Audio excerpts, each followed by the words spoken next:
Do you have a sore shoulder that's keeping you from playing sports or doing the job you have to do at work or doing things around the house?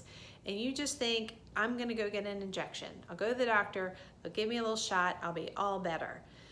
Think again. Most injections don't last more than a few weeks, and repetitive injections will cause long-term damage to your shoulder. I'm Catherine with Blue Wave Physical Therapy and Wellness, and I have a few tips for you that you can try before going to think about getting an injection in the shoulder. First thing is avoid the things that hurt while it is inflamed. Those activities usually are overhead reach, reaching across, or reaching down and across, and then sometimes things like this, like grabbing your seat belt.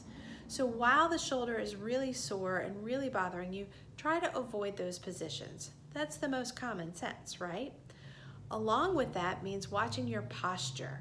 A lot of us will sit in a chair at a desk and we'll work on our computer or our phones, and we're doing this and that we roll that shoulder forwards and we put it in a position of what we call impingement, which usually causes some pain and inflammation.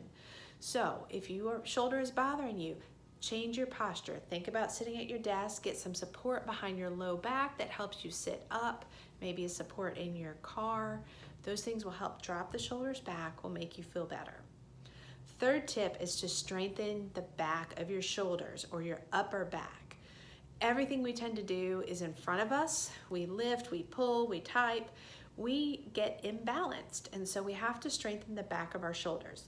So the first exercise that I commonly give people is what we call external rotation, and it is just grabbing a resistance band and pulling out.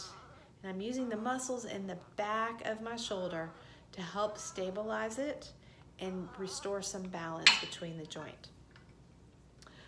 Last tip is to see a movement specialist. A physical therapist can evaluate muscle imbalances. They can look to see what the root cause of the shoulder pain is, if it's impingement or if it's a tear. If you need to see a doctor, they'll recommend, but most of these injuries and soreness, it can be treated conservatively without injections. And bonus tip, do it sooner than later. The longer you go with pain, the harder it is to get rid of. So if you deal with it right away, see someone who can give you the right exercises to do, you'll be able to get rid of that soreness and avoid any of those dangerous injections and medication.